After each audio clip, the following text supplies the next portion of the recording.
धरती से बहुत दूर एक अनजान ग्रह पर एक जादुई पेड़ मानव बहुत तेजी से भाग रहा था, क्योंकि एक शैतान जादूगर उसका पीछा कर रहा था। भागते भागते वो जादुई पेड़ मानव एक चमकते हुए दरवाजे के पास पहुंचा, जिसे पार करते ही वो वहां से गायब हो गया।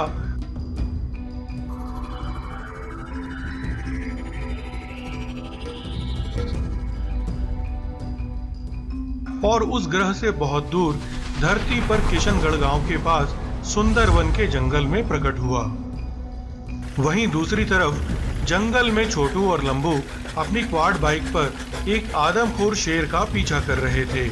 हाय लंबू, आज ये आदमखोर बाघ बचना नहीं चाहिए। हाँ छोटू दादा, आज या तो ये मरेगा या जंगल छोड़ के भाग जाएगा। तभी सामने एक ऊंची चट्टान आ गई, जिसे वो शेर कूद के पार कर गया, लेकिन छोटू और लंबू अपनी क्वाड बाइक को रोक ना सके और चट्टान से टकरा के नीचे गिर पड़े, जैसे उनकी क्वाड बाइक को भी काफी नुकसान हुआ। हाँ, चले थे शेर को मारने, यहाँ तो खुदा मरा गए। अब वापस गांव कैसे जाया जाएगा छोटू दादा? तभी वहाँ वो जादुई पेड़ मानव आ पहुंचा, जिसे देख छोटू और लंबू बहुत हैरान हुए।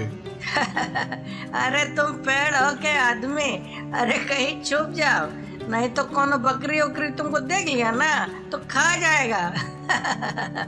और कहीं बंदर सब देख लिया तो खोपड़िया पे लटक जाएगा। ये मजाक का वक्त नहीं है। मैं एक दूसरे ग्रह से आया हूँ और एक शैतान जादूगर मेरे पीछे पड़ा है। अगर वो यहाँ आ गया तो मेरे साथ साथ ये धरती ग्रह भी खतरे में पड़ जाएगा। का कहे धरती खतरे में है, लेकिन कैसे? कौन है वो जादूगर? वो शैतान जादूगर कई 100 सालों से 2 जादुई मड़ियों की तलाश में है, जिसे हमारे पूर्वजों ने धरती पर कहीं छुपा दिया था। उसी की तलाश में उसने हमारे ग्रह पे तबाही मचाई और अब वो मेरा पीछा कर रहा है। अरे लेकिन वो मड़ी का क्या करेगा?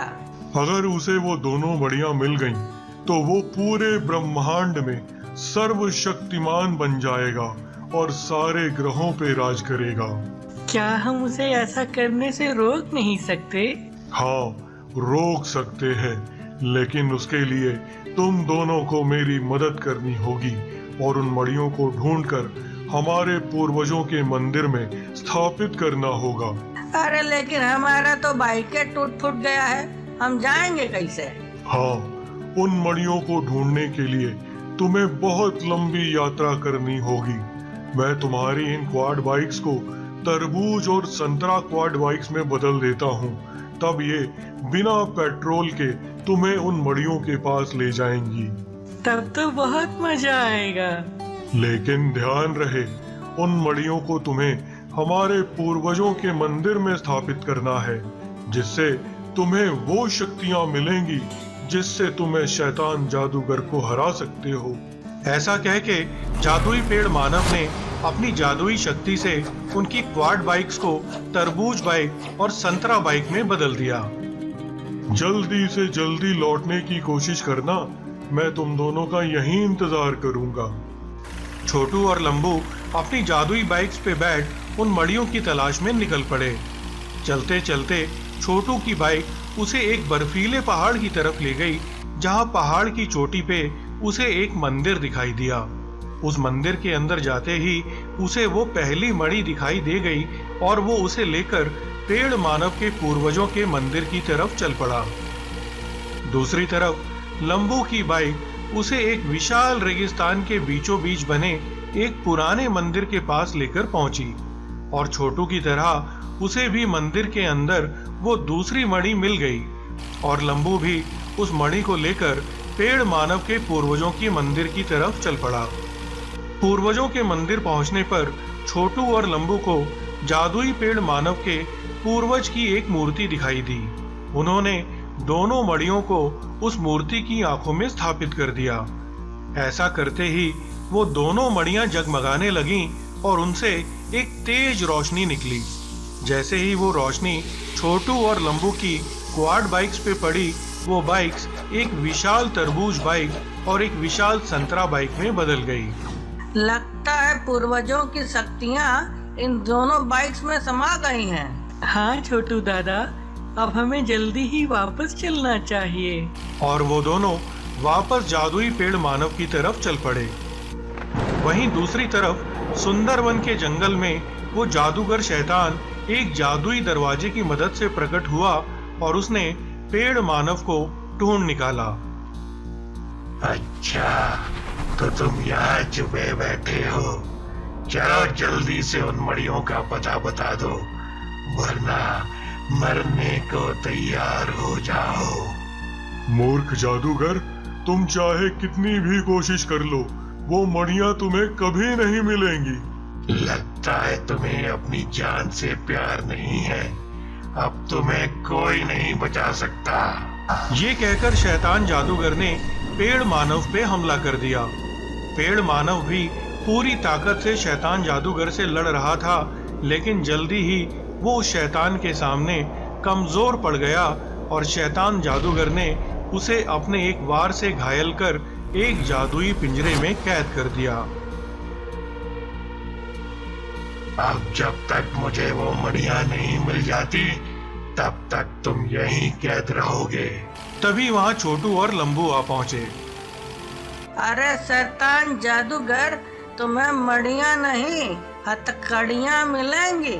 ये मुंह और मसूर की दाल, तुम क्या खाकर मुझे रोकोगे? ये कहकर शैतान जादूगर ने उन पे अपनी शैतानी शक्तियों से प्रहार किया, लेकिन मणि की ताकत से छोटू और लंबू को कोई नुकसान नहीं हुआ। अरे मसूर का दाल छोड़ो, पहले तुम संतरा और तरबूज तो खा लो। और छोटू लंबू ने उस शैतान पर तरबूज और संतरा गोलियों की बौछार कर दी। पलक झपकते ही वो शैतान मरकर नष्ट हो गया और उसके मरते ही वो पेड़ मानव आजाद हो गया। तुम दोनों का बहुत बहुत शुक्रिया। अब मैं और मेरा ग्रह दोनों सुरक्षित हैं, और जब तक तुम दोनों यहाँ हो, वो दोनों मणियां भी हमेशा सुरक्षित रहेंगी। ये कहकर वो पेड़ मानव एक जादुई दरवाजे से अपने ग्रह की ओर लौट गया और जाते हुए लंबू और छोटू को तरबूज और संतरा क्वाड बाइक्स के साथ साथ ढेर सारा खजाना भी दे गया। किशनगढ़ गांव में मौसम बहुत ही सुहाना था। गांव के सभी लोग अपने अपने काम में व्यस्त थे। वे सभी इस बात से अनजान थे कि धरती की ओर दो अजीब से दिखने वाले एलियन स्पेसशिप बहुत तेजी से बढ़ रहे थे। देखते देखते एक स्पेसशिप समुद्र के बीच लैंड हुआ तो दूसरा किशनगढ़ गांव के पास के एक जंगल में। फिर दोनों स्पेसशिप्स ने अपनी अपनी प्लाज्मा ड्राइव चालू करके धरती में ड्रिल करना शुरू कर दिया, जिसकी वजह से आसपास के गांव की जमीन हिलने लगी। वहीं दूसरी तरफ लंबू, ये सब लोग भाग काहे रहा है भाई? पता नहीं छोटू दादा, सब कह रहा है कि कुछ भूकंप आया है। भूकंप? अबे तो पहले काहे नहीं बोले? चलो भागो यहाँ से। और दोनों किसी खुली जगह की तरफ भागने लगे। वहीं दूसरी तरफ सेना को इन एलियन स्पेसशिप्स की जानकारी मिल चुकी थी।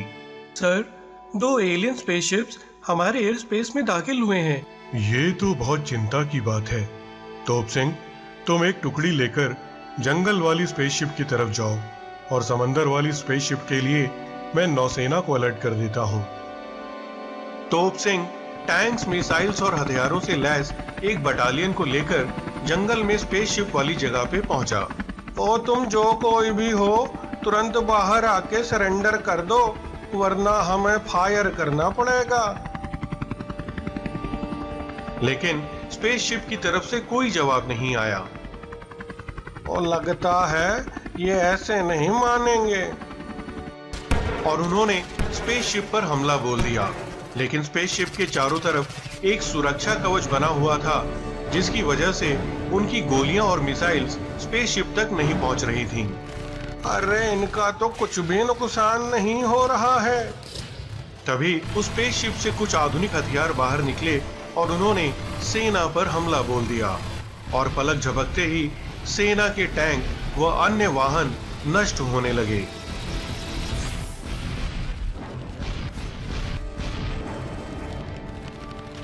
मजबूरी में तोप सिंह को पीछे हटना पड़ा। दूसरी तरफ सेना मुख्यालय में सर, तोप सिंह की तरह नौसेना भी समंदर वाले स्पेसशिप को नष्ट करने में असफल रही है और उन्हें भी पीछे हटना पड़ा है। लगता है दुश्मन हमारी उम्मीद से ज्यादा ताकतवर है, कुछ और सोचना पड़ेगा। लेकिन तभी सर, एक और स्पेसशिप किशनगढ़ गांव की तरफ बढ़ रहा है। तोप सिंह को खबर करो कि इस नए स्पेसशिप के पास पहुंचे। खबर मिलते ही तोप सिंह अपने बाकी सैनिकों के साथ तुरंत गांव की ओर बढ़ने लगा और वहां पहुंचते ही सारे हथियार उस शिप की तरफ तान दिए। छोटू, लंबू और वैज्ञानिक सुरेश के साथ गांव के लोग भी वहां इकट्ठा हो गए। तभी उस शिप में से एक विशाल गोरिल्ला बाहर आया। मैं यहाँ नुकसान नहीं बल्कि आपकी मदद करने आया हूँ। मदद? अरे कौन हो तुम और कहां से आए हो? मैं गोरिल्ला ग्रह का राजा हूँ। हमारे ग्रह को भी इन्हीं एलियंस ने तबाह कर दिया जो अभी आपके ग्रह पे हमला कर रहे हैं। ये सुनकर सभी सहम गए। अरे तब तो ये एलियन सब बहुत खतरनाक लोग हैं भाई। तभी साइंटिस्ट सुरेश आगे बढ़ा और बोला, तुम इन एलियंस के बारे में क्या जानते हो? ये एलियंस अलग अलग ग्रहों पर जाकर अपनी प्लाज्मा ड्रिल से उस ग्रह का सत्व निकाल लेते हैं। यहाँ भी वो यही कर रहे हैं। अगर सत्व खत्म तो पृथ्वी की चुंबकीय शक्ति भी खत्म। वायुमंडल ही नहीं रहेगा, जिसका मतलब इस ग्रह से जीवन का अंत। ओए, उस जहाज को नष्ट कैसे किया जाए? हमारे किसी भी हथियार का इन स्पेस शिप्स पर कोई असर नहीं हो रहा है। हमारा शिप आधुनिक टेक्नोलॉजी और हथियारों से लैस है। हम आपकी पूरी मदद करेंगे, लेकिन सिर्फ इन शिप्स को नष्ट करके काम नहीं बनेगा। हमें उनके ग्रह पे जाकर प्लाज्मा रिएक्टर, जो इनकी शक्ति का स्रोत है, उसे नष्ट करना होगा, वरना ये बार बार आते रहेंगे। तो ठीक है, ऐसा ही कर लेते हैं। अरे लंबू, हम तो विदेश जाने का भी नहीं सोचे थे और यहाँ तो स्पेस का टिकट कट गया है रे। हाँ, लेकिन उसके पहले इन स्पेस शिप्स को नष्ट करना जरूरी है। गोरिल्ला किंग और उसके साथी अपने कुछ हाईटेक हथियार तोप सिंह और सुरेश को दे देते हैं। तोप सिंह और लंबू उन हथियारों को अपने ट्रक में फिट करके एलियन शिप पर अटैक करते हैं। वो हथियार सुरक्षा कवच को भेदने में सफल हो जाते हैं और थोड़ी ही देर में एलियन शिप ध्वस्त हो जाता है। वहीं दूसरी ओर सुरेश और छोटू अपने हथियारों को एक बोट पर लगाकर समंदर में दूसरे स्पेसशिप पर हमला करते हैं और स्पेसशिप को नष्ट कर देते हैं। फिर सभी वापस गांव में इकट्ठा हुए और गोरिल्ला किंग का धन्यवाद करने लगे। ओ जी, आपके हथियार से फायर करते ही वो शिप तो ऐसे बिखर गया जैसे वो माचिस का बना हो।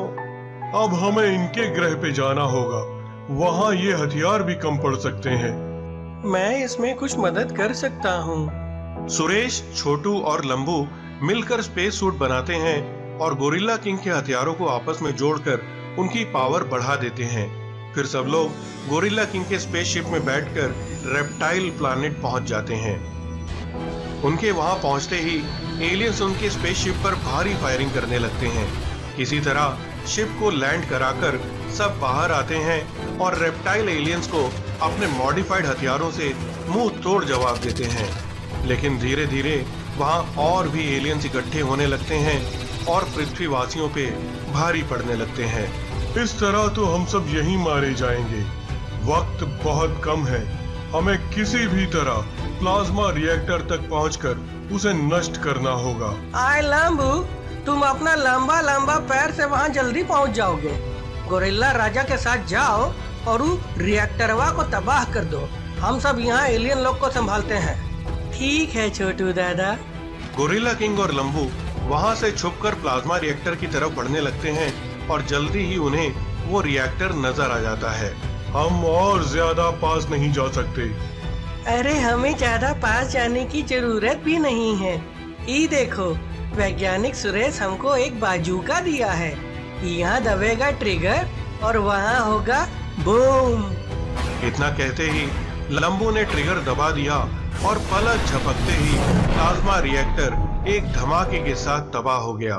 रिएक्टर के तबाह होते ही सारे एलियंस के हथियारों ने काम करना बंद कर दिया और उन्होंने पृथ्वीवासियों के सामने सरेंडर कर दिया। तब रेप्टाइल ग्रह के राजा ने कहा, हमें माफ कर दो और हमारी जान बख्श दो। हम वादा करते हैं कि अब किसी ग्रह पे हमला नहीं करेंगे। हाँ, यही ठीक रहेगा, वरना धरतीवासियों का ताकत तो तुम सब लोग देखे लिए हो। उन्होंने एलियंस को माफ कर दिया और गोरिल्ला किंग और धरतीवासी स्पेसशिप में अपने ग्रह की तरफ लौट पड़े।